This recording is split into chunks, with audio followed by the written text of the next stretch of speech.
Today you're watching the 163 Reasons That Real Estate Agents Fail YouTube channel.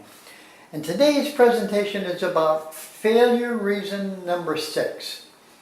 Now you're going to benefit from this presentation because you're going to discover how you will definitely fail as a real estate agent if you are like this woman called Claire that I had the unfortunate experience to encounter. I'm about to change your life in real estate for the better and provide you with valuable solutions to the challenges you face every day in your own real estate business. These solutions are not available from any other source. Because I sold real estate for over 20 years in South Florida, I learned 163 ways in which real estate agents can fail. Now that I'm retired from the real estate business, I want to get back to the business that provided me with such a good living for so many years. What I'm about to tell you is a true story. And after hearing this story, you might even say to yourself, hey, that sounds just like me. If so, you, my friend, are in big trouble. But before I get to the main story today, I got a sidetrack here just for a little bit. When I took the real estate licensing course, my instructor was a woman who had been in the real estate business for 27 years. She knew everything there is to know about real estate law and how to sell real estate.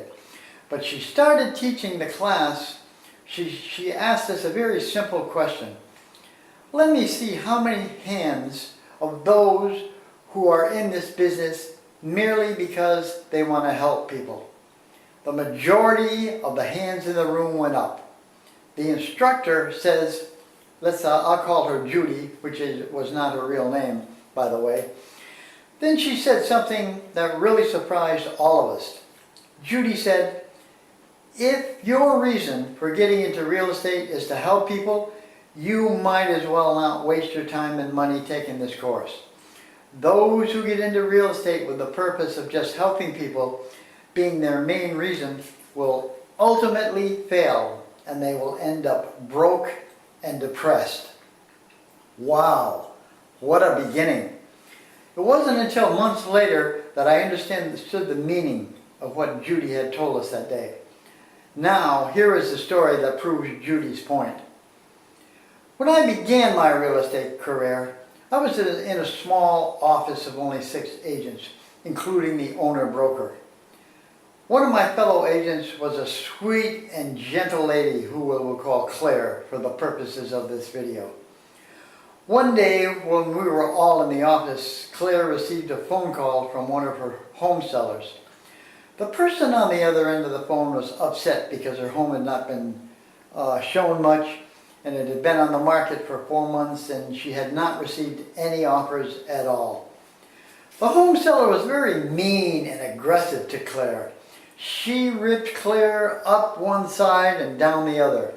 As you might imagine, this sweet and gentle Claire was totally devastated by the tone and obscenities thrown her way by this vicious seller. After Claire took all of this stuff from this terrible seller that this seller could dish out, she finally hung up the phone. But now Claire was in tears. As a way of consoling Claire, one of the other female agents in our office gave her a little blue round pill, which most women are familiar with when they are experiencing moments of stress.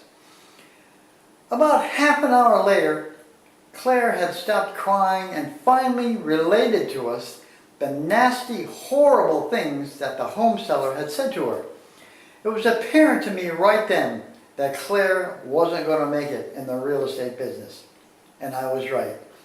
Within 60 days of Claire being subjected to that verbal assault, she was gone out of the business.